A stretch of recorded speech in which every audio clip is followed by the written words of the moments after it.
So over the last 4 years, conspiracy theories from the far-right group QAnon have circulated rapidly online and in the halls of Congress.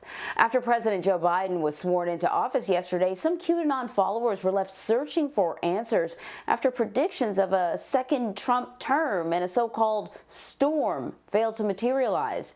For more on this now, let's bring in CBSN technology reporter Dan Patterson. Dan, thanks for joining us. Yeah, I've been reading all this reporting about people like you kind of monitoring the different platforms that these QAnon conversations have occurred. And, you know, a lot of these people who subscribe to the conspiracy theories were watching and waiting. They were convinced that President Biden would not be sworn in, and somehow Donald Trump would sort of emerge from the shadows and accept the nomination, or accept, you know, sign or say the oath again.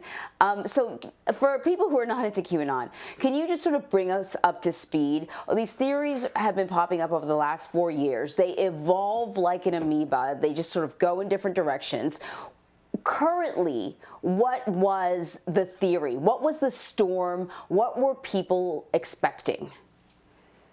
Well, QAnon has been compared to cults in the past. Now, I think it's really important to lead with empathy here, because anytime you're drawn into a group like QAnon, it's for very human reasons. All of us are searching for meaning. So I don't want to use this in a pejorative sense, but rather the mechanical or technical sense.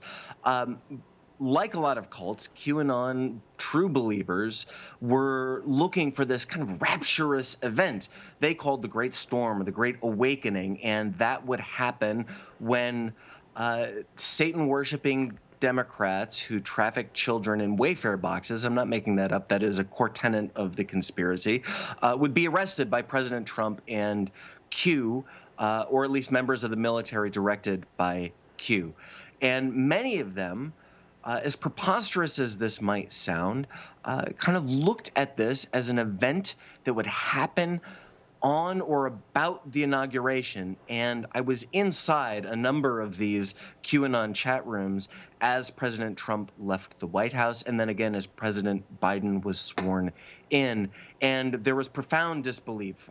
Some people continued to move the goalposts and said, oh, it's still coming. Others were virtually crying, looking for answers or looking for reasons that this great storm or great awakening didn't happen. Again, I know that the fundamental tenets of Q sound a little silly, but when it's filtered and translated out, the conspiracy can mean many different things to many different people. And because of that, they were emotionally and intellectually invested in something that didn't happen. And when that didn't happen, there was a profound sense of sorrow. Yeah, I think that's a really good point that you're making about leading with compassion, because the reality of it is, you know, a lot of those people would shut off their computer and they would hear elements of the QAnon conspiracy theories pop up on cable channels, pop up on, you know, the floor of the Senate maybe, and certainly, you know, the president had been asked numerous times about QAnon, and he you know, never ever, I'm talking about President Trump, that is, never ever dispelled it, never, you know, he sort of, you know, he would often say that, oh, I don't know what it's about, but I hear these people are all very good people.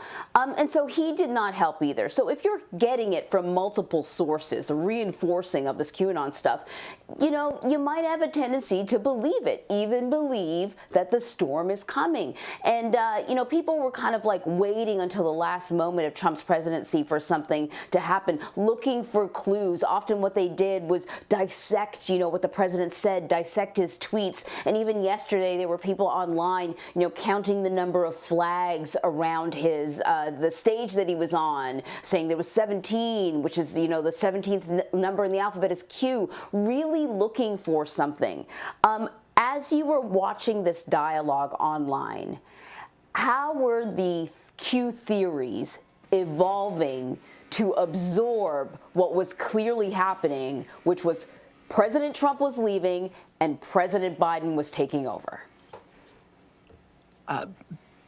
So the Q theories, again, I know when you say it out loud, it sounds a little silly, but there were tens of thousands, maybe hundreds of thousands of people who believed in some version of this theory or not. And Anne Marie, look, this theory made its way not just to the president, but to Peloton and Instagram as a sanitized version of air quotes, save the children. So even though the core Hmm. tenets of the conspiracy were a little odd and kooky, by the time it made its way to Peloton chat rooms, it was pretty sanitized. And that kind of represents how the conspiracy might evolve. I've been talking with experts all week trying to get a sense. When I say experts, I mean like Fred Brennan, who is the founder of 8chan, where QAnon really took off, and others trying to get a sense of where the conspiracy is going. And all of them kind of point in that direction that, look, some of the basic fundamentals of the actual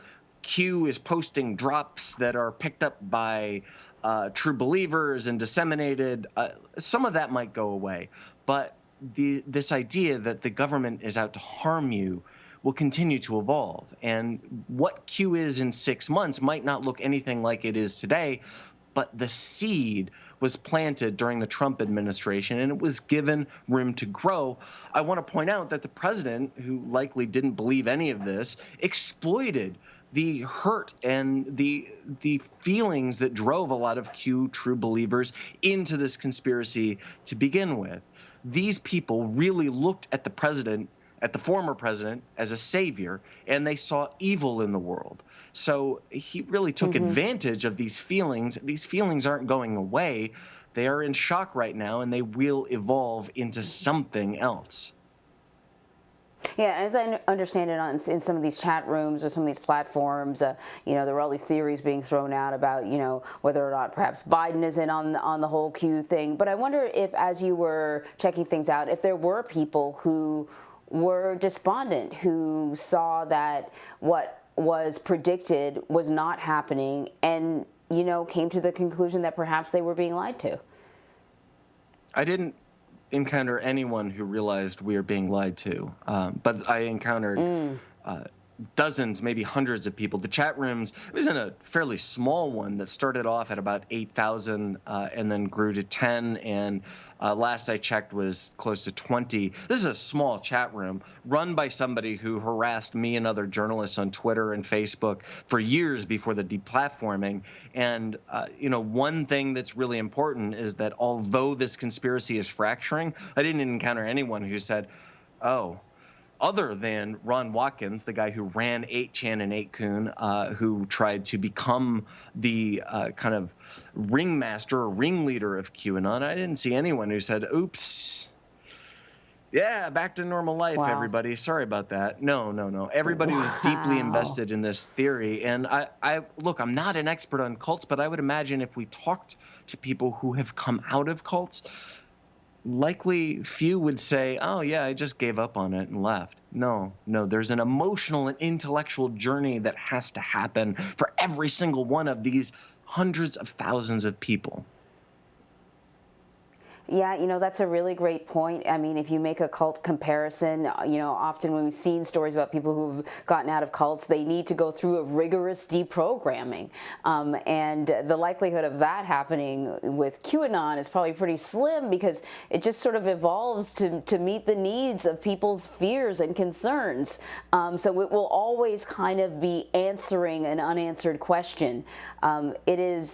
It is a strange phenomenon, but it's glad to have you, Dan, here to sort of guide us through the alleyways of the internet. Thank you so much. Good to see you.